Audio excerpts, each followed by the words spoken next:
Yes, 14 principles of management. First is division of work. Good Yes, morning, ma'am. good morning. Yes, Excuse me, ma'am. yes.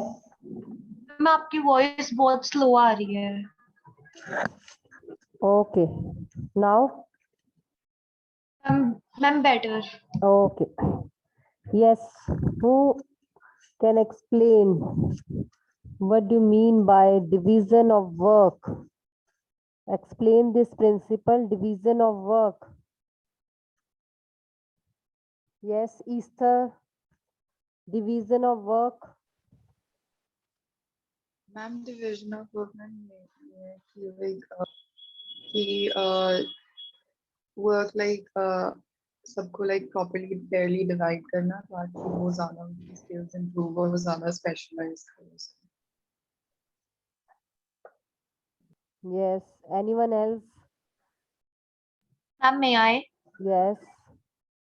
Ma'am, it is basically the work divided into small tasks or a job. Yes. On the basis of जो आप कह रहे हो small task और job में divide करना है किस बेसिस पे? On the basis of ma'am efficiency बंदा मैम लाइक पर्सन कितना इफेक्टिव है उसकी एबिलिटी पे उसकी क्वालिटी बेस पे specialisation. On the basis of specialisation. Special yes ma'am.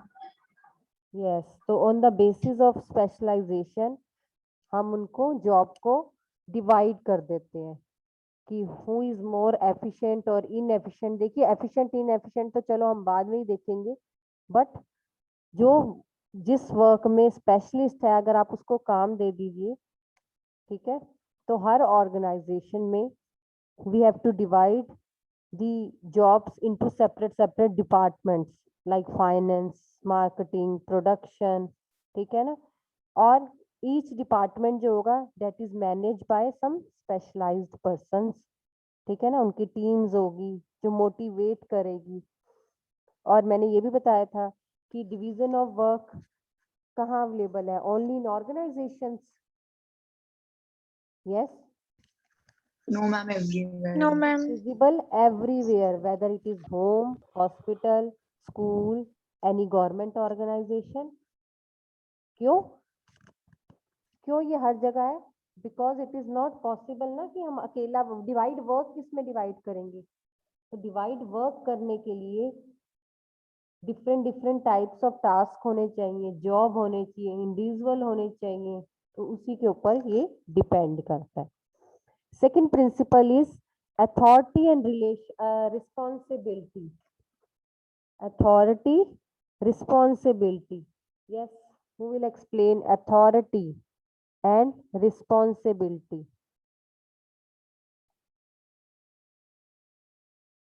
Yes, Parneet, authority and responsibility. Ma'am may I? Wait, boys. Akhilesh, Uday, explain what is authority and responsibility. Authority क्या है? It is a right to give orders. किसी को orders करने हैं हमने, ठीक है ना? और रिस्पॉन्सिबिलिटी क्या है? जो ऑर्डर रिसीव्ड हुए उसे कंप्लीट करना है. अथॉरिटी को हमने कल भी बात कहा था कि अथॉरिटी तभी पॉसिबल है जब बैलेंस बना रहेगा. Yes girls, Arshpreet explain authority and responsibility.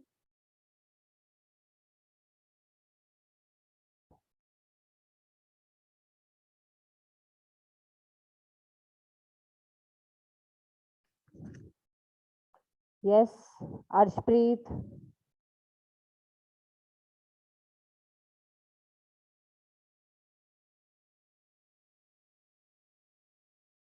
Manpreet. Ma'am, authority means to give orders. And what is responsibility? To fulfill that orders. Yes, Yes, ma'am. to fulfill that orders. आपको ये अथॉरिटी आपको दे रहा है, आपको कोई रिस्पॉन्सिबिलिटी, तो उसको पूरा भी तो करना है। देखिए मैनेजर्स नीड अथॉरिटी, क्यों? To fulfil his responsibility. अगर एक मैनेजर को अपनी रिस्पॉन्सिबिलिटी फुलफिल करनी है, मुझे कोई काम दिया गया है and I am responsible for that, तो मुझे थोड़ी अथॉरिटी भी मिलनी चाहिए। अथॉरिटी मीन्स फ्रीडम मिलना चाहिए कि मैं ऑर्डर दे सकूं, मैं किसी से वर्क करवा सकूं, ठीक है ना। और अथॉरिटी जब भी दी जाती है that is formal and informal. Formal authority means जब रूल्स एंड रेगुलेशंस फॉलो किए जाते हैं, एंड इनफॉर्मल मीन्स जब अपने तरीके से हम काम करवा सकें, not according to rules and regulations. तो दोनों तरह से अथॉरिटी हमें मिलेगी, तभी हम अपनी जो रिस्पॉन्सिबिलिटी है उसे फुलफिल कर पाएंगे, ठीक है ना। Clear? Now third one is discipline. Discipline word सुना हुआ सबने? Yes ma'am. वही डिसिप्लिन इधर भी है। एक ऑर्गेनाइजेशन में सबसे इम्पोर्टेंट प्रिंसिपल इन्होंने माना है कि डिसिप्लिन होना चाहिए, ठीक है। डिसिप्लिन कैसे होगा? हम बार बार वही एग्जांपल स्कूल से इसको कनेक्ट करते हैं। अगर टीचर खुद ही लेट आएगी तो वो अपने स्टूडेंट्स को क्या लर्न कराएगी, सिखाएगी, है ना। उनको क्या रिस्पॉन्सिबिलिटी बताएगी कि टाइम पे आना है, जब वो खुद ही लेट आएगी। तो discipline means discipline, rules and regulations जो हैं वो प्रॉपर होने चाहिए ऑर्गेनाइजेशन में। जो भी एम्प्लॉयमेंट एग्रीमेंट है वो जरूरी होने चाहिए, ठीक है ना। अकॉर्डिंग टू होने चाहिए, according to rules and regulations होने चाहिए ना। Yes ma'am, ma'am instructions follow होने Yes, चाहिए। ma'am. इंस्ट्रक्शंस फॉलो होने चाहिए, जो एग्रीमेंट्स है वो फेयर होने चाहिए। इफ हम कह सकते हैं जो पेनल्टीज हैं वो भी क्लियरली पता होनी चाहिए कि अगर ऐसा करोगे तो ऐसा होगा। जैसे हम फाइन लगाते हैं स्टूडेंट्स को कि आप लेट आओगे तो आप फाइन पे करोगे, तो उनको पहले ही क्लियर है ना कि मुझे लेट नहीं जाना क्योंकि फाइन है। तो कंपनी ने अपने जब स्टैंडर्ड्स फिक्स कर रखे हैं तो कंपनी को अपनी डिसिप्लिन, अपने ऑर्डर्स, अपनी ये सारी चीजें भी फिक्स करनी चाहिए, ताकि जो इसे प्रॉपर वे में नहीं करता, ठीक है, मैंने एक ऑर्डर दिया इतना आपने कंप्लीट करना है, लेकिन वर्क डिसिप्लिन से नहीं हो रहा तो ऑब्वियस है वो ऑर्डर भी कंप्लीट नहीं होगा। तो कहीं ना कहीं जो डिसिप्लिन है वो फॉलो नहीं होगा। तो डिसिप्लिन होने के लिए क्या चाहिए? सुपीरियर्स को क्लियर करना पड़ेगा, फेयर एग्रीमेंट देना पड़ेगा और पेनल्टीज का भी ऑलरेडी बताना पड़ेगा। और विदाउट एनी प्रुडाइस मीन्स भेदभाव नहीं करना कि चलो ये तो अपना है इसको माफ कर देते हैं दूसरे को लगा देते हैं। नो, डिसिप्लिन जो है फॉर एवरीवन है, ठीक है। जैसे हमने वेजेस फिक्स कर रखी होती है वैसे ही डिसिप्लिन की जो पेनल्टीज हैं that is also fixed. Note down कीजिए discipline.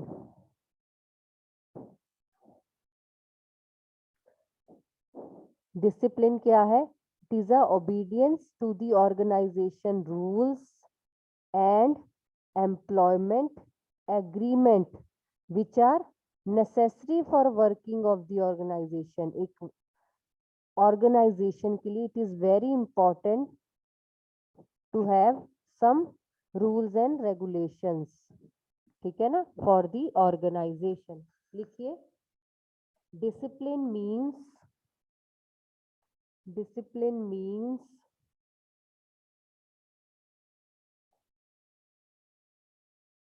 following organization rules. Discipline means following organizational rules, honoring employment contract, honoring employment contract,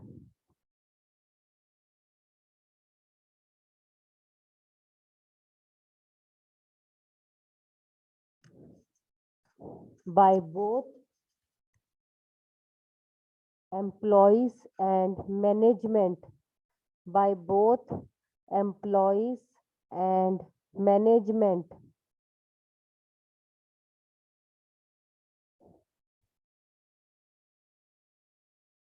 without any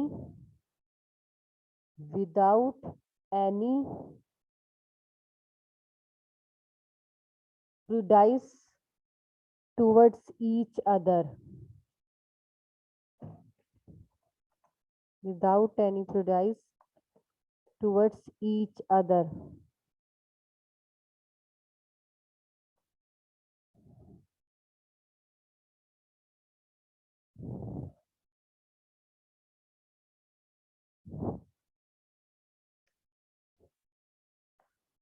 Next line, this principle states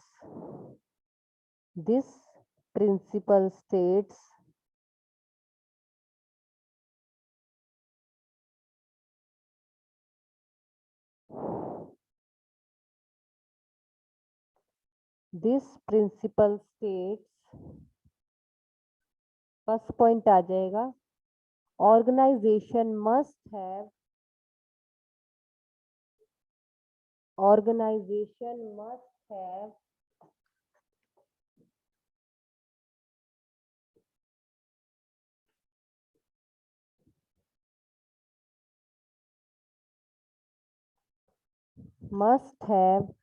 fair and clear agreements.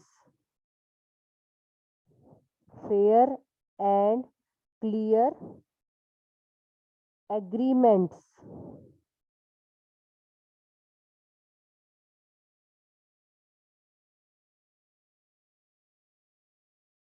Second,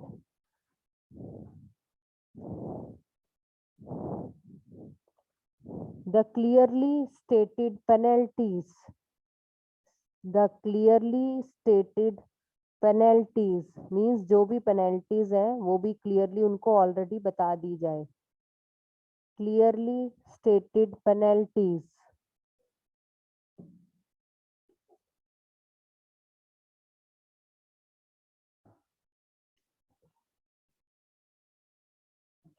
third point आ जाएगा,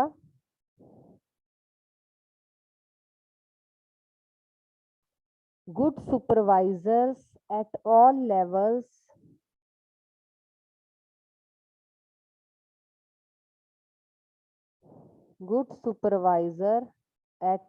levels do not function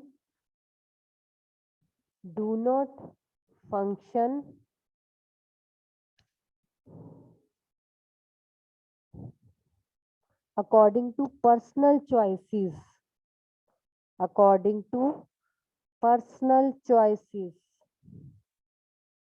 means जो supervisors हैं उन्हें choice नहीं करनी कि अगर ये अपना एम्प्लॉई है उससे आपकी फ्रेंडली है रिलेशन है या आपकी बनती है तो उसको डिसिप्लिन के लिए रूल्स नहीं है, नहीं, मीन्स अपनी पर्सनल चॉइसेस को अलग रखना है.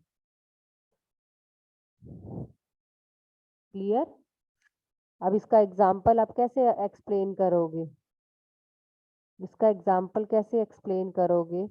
कि अगर company has fixed standard for production का कंपनी ने फिक्स किया है स्टैंडर्ड, प्लस वेज रेट्स भी फिक्स किए हुए हैं, वेजेस कितनी है, प्लस इंसेंटिव प्लान्स भी फिक्स कर रखे हैं, तो ऑब्वियस है सब कुछ क्लियर है, तो वर्कर्स नो कि उन्हें कैसा टारगेट्स अचीव करने हैं, कैसे काम करना है, और वर्कर्स ट्राई करेंगे टू अचीव दैट टारगेट, है ना?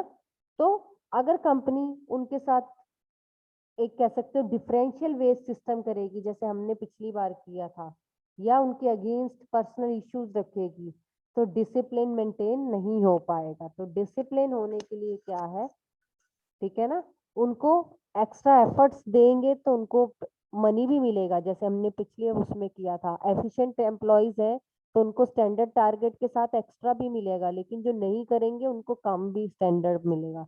तो जो डिसिप्लिन है that is to be maintained. Clear? यहाँ डिसिप्लिन रूल्स एंड रेगुलेशंस के अलावा टारगेट्स अचीव और एक दूसरे को स्टीरियोटाइप्स या प्रिजुडाइज सिस्टम में भी कहा गया, भाई डिस्क्रिमिनेशन नहीं होना चाहिए, सबके साथ एक जैसा होना चाहिए. Clear? Any doubt? No, ma'am. Yes No, ma'am. Everyone? No, ma'am. Next, Next is very important principle, that is unity of command. Mostly ये प्रिंसिपल हमारा एग्जाम्स में आता है, that is unity of command. Unity of command. What does it mean, unity of command? This principle, according to Fayol, this principle means that there should be only one boss for every individual employee. Means if employee get orders from more than one superiors, तो उससे क्या होगा, ये principal है, principle of command is violated.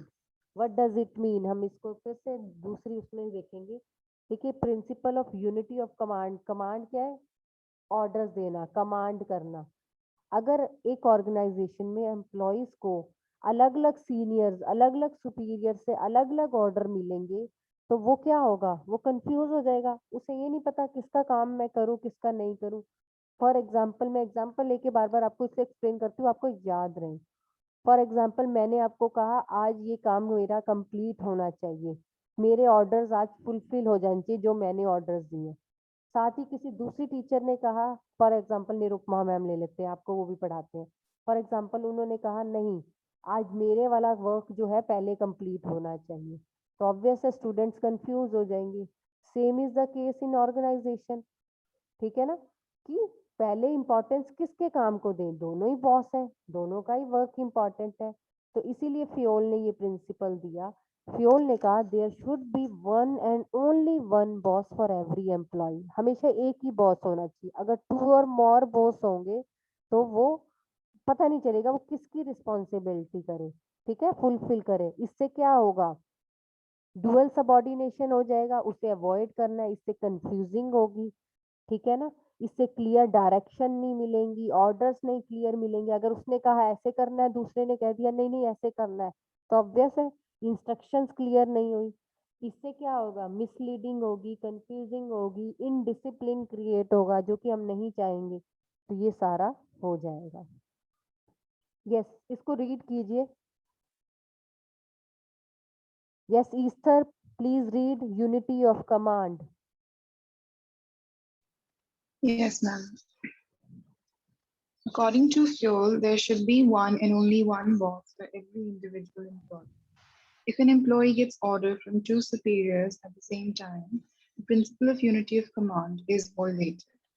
The principle of unity of command states that each participant in a formal organization should receive orders from and be responsible to only one superior.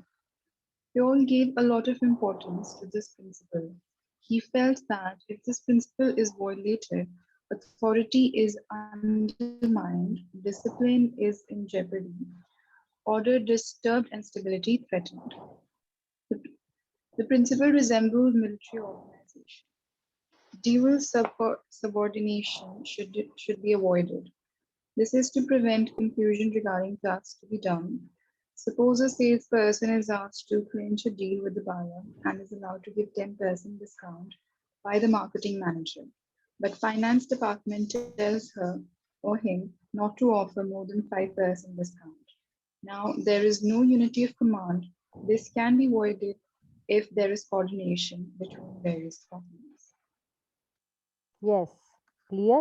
Unity of command means one and only one जो orders हैं, boss से आपको orders receive होए. इससे क्या होगा, ना तो उनकी जो डिसिप्लिन है वो प्रॉपर मेंटेन हो पाएगा, ना स्टेबिलिटी डिस्टर्ब हो जाएगी. ठीक है ना, इसके अलावा कंफ्यूजिंग क्रिएट हो जाएगी. फॉर एग्जाम्पल देखिए, इन्होंने बताया जैसे सेल्स पर्सन है, उसे कहा 10% डिस्काउंट दे, फॉर एग्जाम्पल. ठीक है, मार्केटिंग करनी है तो उन्होंने कहा कि 10% डिस्काउंट दे, लेकिन फाइनेंस डिपार्टमेंट ने कहा कि नहीं, 10% डिस्काउंट देंगे तो इससे फाइनेंस, हमारे जो मनी है उस पर इफेक्ट आएगा, सेल कम हो जाएगी, बल्कि आप 5% डिस्काउंट दें. अब ऑब्वियस है मार्केटिंग वाला तो कंफ्यूज हो गया ना, सेल्स वाले ने कहा 10% डिस्काउंट दे, जबकि फाइनेंस डिपार्टमेंट ने कहा नहीं 5% डिस्काउंट दे. तो इससे क्या हुआ, दो दो बॉसेस से उसको ऑर्डर मिला, तो कोऑर्डिनेशन हो गया, लैक ऑफ कोऑर्डिनेशन हो गया. तो ये हमने अवॉइड करना है, ताकि जो डिपार्टमेंट्स हैं उनमें कोई कंफ्यूजिंग क्रिएट ना हो. Clear? Any doubt in this principle? Yes No, और ma'am. No? No, No, ma'am. चलिए नोट डाउन कीजिए। Unity of command.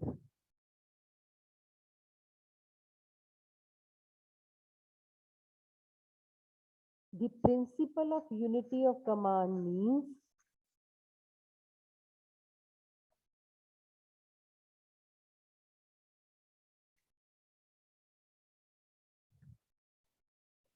the principle of unity of command means that each employee in the formal organization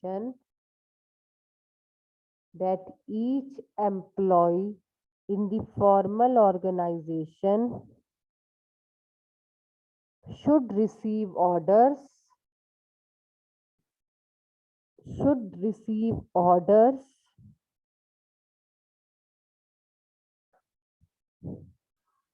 from and be responsible to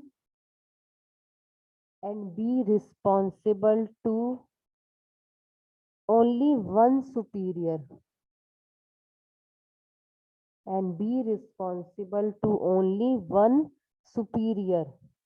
What does it mean कि जो एक employ है उसे formal organisation में, हम formal बार बार क्यों बोल रहे हैं, क्योंकि एक ऑर्गेनाइजेशन में इनफॉर्मल ऑर्गेनाइजेशन होता है, वहां पर और तरह का होता है atmosphere.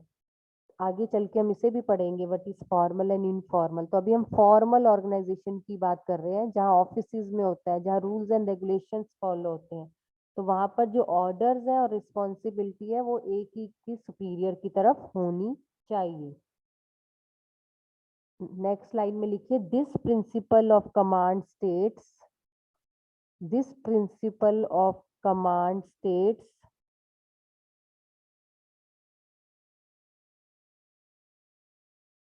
first point, there should be only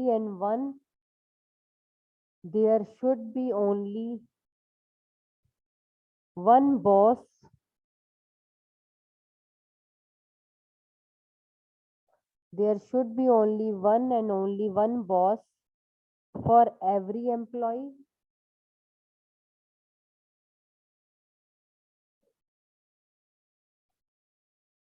Second, orders and instructions from only one superior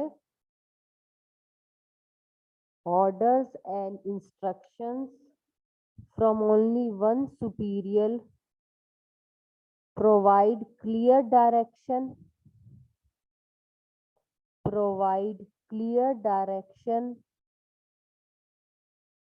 to perform a task.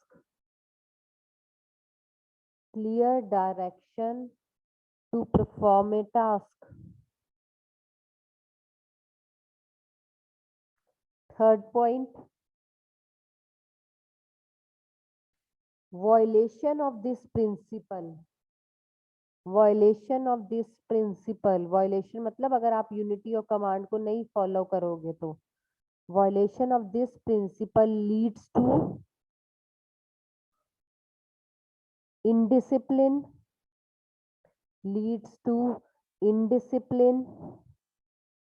confusions,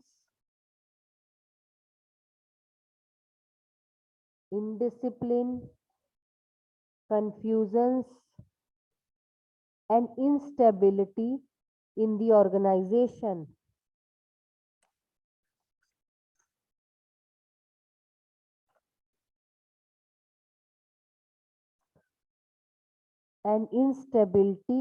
organization. Clear? अगर आप ये बहुत बार आता है प्रिंसिपल, वेरी इंपॉर्टेंट है, और मोस्टली आता है कि अगर इस प्रिंसिपल को फॉलो नहीं करोगे तो क्या होगा, इनडिसिप्लिन होगा, कंफ्यूजिंग होगी, इंस्टेबिलिटी रहेगी ऑर्गेनाइजेशन में। फॉर एग्जाम्पल में आप अपना एग्जाम्पल कुछ भी दे सकते हैं। एक और एग्जाम्पल हम देखते हैं, अभी तो हमने यहाँ देखा ना कि कैसे सेल्स डिपार्टमेंट ने 10% डिस्काउंट बोला, जबकि फाइनेंस ने बोला नहीं 5% डिस्काउंट अलाउ करो, तो हो गया ना कंफ्यूजिंग। ऐसे ही आप एक एग्जांपल और ले सकते हो, मान लो प्रोडक्शन मैनेजमेंट ने एक्स प्रोडक्ट तैयार किया, फॉर एग्जाम्पल एक्स, कोई भी नाम ले रहे हैं हम, लेकिन उधर से सेल्स डिपार्टमेंट में आके बोला कि एक्स को रोक दो, वाई का प्रोडक्शन करो, वाई की डिमांड ज्यादा है, वाई की सेल्स ज्यादा हो रही है, तो ऑब्वियस है अब वो उसको बना रहे थे उसको प्रोड्यूस करें या वाई को प्रोड्यूस करने लग जाए एकदम में, तो आ गई ना कंफ्यूजिंग। तो ऑर्गेनाइजेशन में इस टाइप की कंफ्यूजिंग नहीं होनी चाहिए, क्लैरिटी होनी चाहिए कि किसने क्या करना है, ठीक है ना। अब घर का भी एग्जाम्पल लेते हैं, देखो मैं तो इतने एग्जाम्पल्स देख के बताती हूँ कि आपको बस पॉइंट मेनली याद रहे। घर में है, आपकी मदर ने आपको काम कहा, ठीक है, चलो पढ़ाई के लिए कहा, मम्मी ने कहा अकाउंट्स पढ़ो, पापा ने कहा नहीं नहीं बिजनेस पढ़ो, वो नहीं आती, भाई ने कह दिया नहीं नहीं मैथ्स पढ़ो, हो गई कंफ्यूजिंग, मैं क्या पढ़ूं, सारा ही मुझे बोल दिया गया, ठीक है ना। तो ऐसे नहीं करना, एक ही करके इंस्ट्रक्शंस लो कि नहीं चलो मैं अभी 1 आवर मैथ्स करूंगा या 1 आवर अकाउंट्स करूंगा, फिर उसके बाद मैं बिजनेस करूंगा, जिससे परफॉर्मेंस मेरी इंप्रूव हो जाएगी।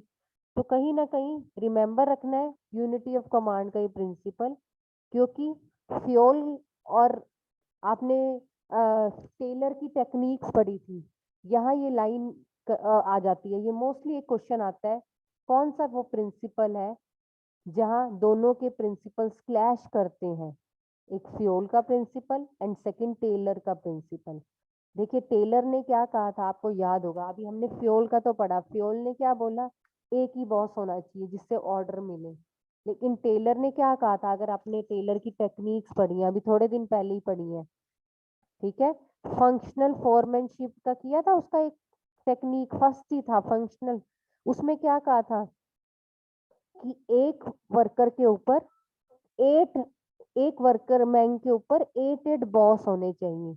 आपने एक फ्लो चार्ट भी बनाया था, मैं याद करवा दूं या सबको याद आ गया।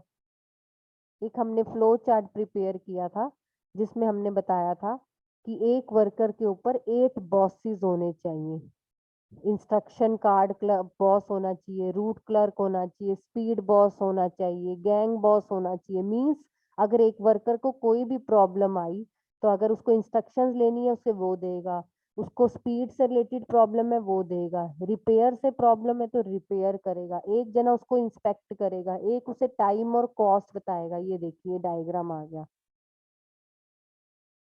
है, सबको याद ये डायग्राम? Yes, yes, ma'am. आया। तो ये क्वेश्चन मोस्टली आता है हमारे पेपर में कि कौन से दो प्रिंसिपल्स हैं जो आपस में क्लैश करते हैं। टेलर का कहना है कि एक वर्कर, ये देख लो आप पिक्चर में बना हुआ, डेट इज वन वर्कर और उसको सबसे ऑर्डर्स लेने हैं, जबकि अभी यूनिटी ऑफ कमांड में का एक ही बॉस होना चाहिए। उसने अपने हिसाब से बताया कि एक वर्कमैन को कोई भी है काम है तो वो डिसिप्लिन वाले के पास अलग जाएगा, स्पीड के पास अलग, रिपेयर के पास अलग, इस टाइप से। जबकि अभी हमने कहा कि वन बॉस होना चाहिए, नहीं तो क्या होगा, कंफ्यूजन क्रिएट हो जाएगी। Clear? Yes, ma'am.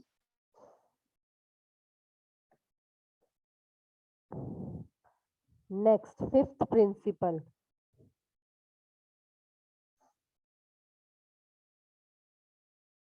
Unity of direction.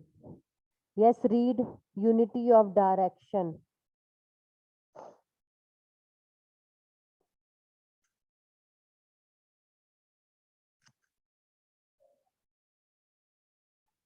Yes, Riya, read unity of direction.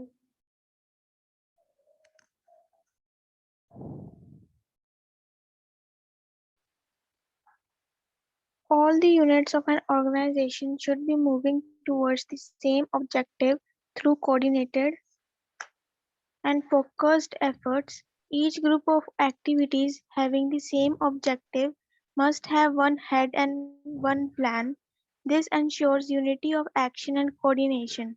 For example, if a company is manufacturing motorcycles as well as cars, then it should have two separate divisions for both of them. Each division should have its own in charge, plans and execution resources. On no account should the working of two divisions overlap. Now let us differentiate between the two principles of unity of command and unity of direction. Yes, unity of direction. ये भी very important principle है फियोल का।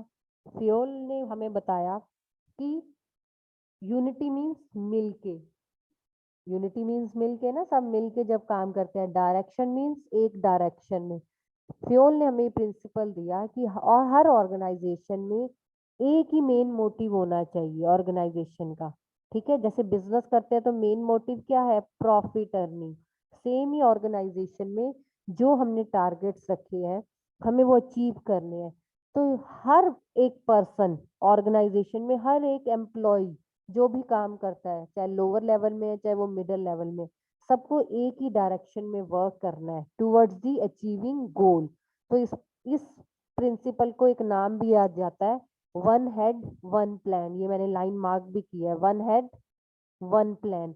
Mostly आ जाता है। वो कौन सा प्रिंसिपल है जिसे वन हेड वन प्लान कहा जाता है, that is unity of direction. Means Fayol ने प्रिंसिपल दिया कि ऑर्गेनाइजेशन का मेन ऑब्जेक्टिव जो है वो फुलफिल होना चाहिए और हर किसी को उसी डायरेक्शन में वर्क करना चाहिए।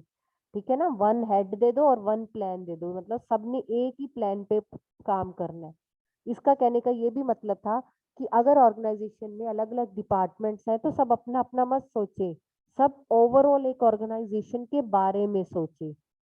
ठीक है ना, अगर सेल्स डिपार्टमेंट ने तो एक टारगेट दिया है, वो सेट किया है, तो ऐसा नहीं है कि सिर्फ सेल्स डिपार्टमेंट ही देखेगा, उसे मार्केटिंग, प्रोडक्शन, फाइनेंस सबने मिलके अचीव करना है।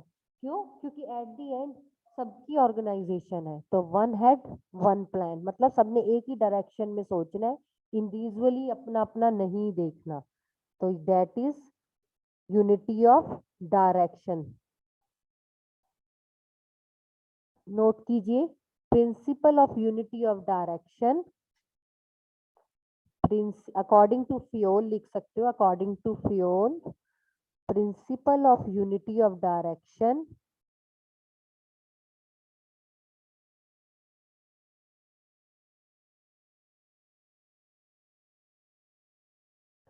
each division of organization, each division of organization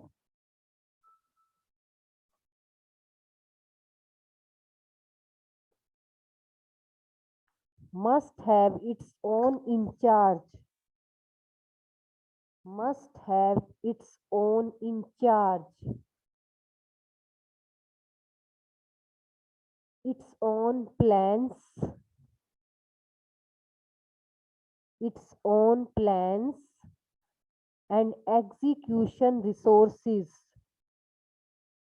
and execution resources to achieve specific goal.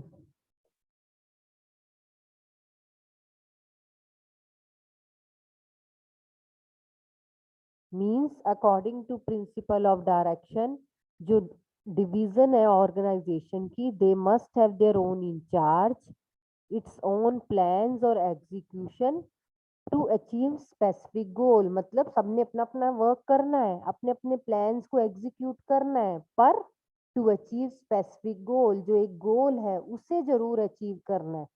ठीक है ना, जो ओवरऑल टारगेट है एक ही डायरेक्शन में वर्क करना है।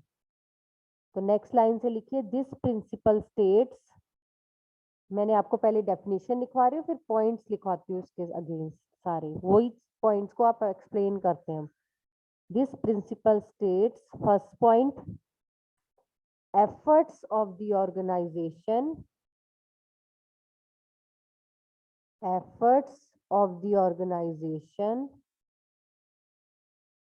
must be coordinated, must be coordinated and focused towards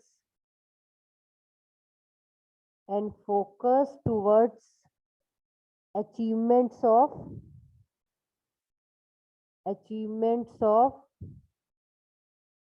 organizational goals.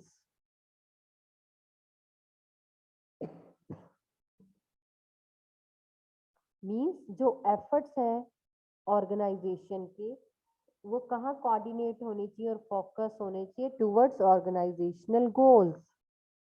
Second point, to ensure unity of action, to ensure unity of actions and coordination, the departments with same objectives, the departments with same objectives must follow one plan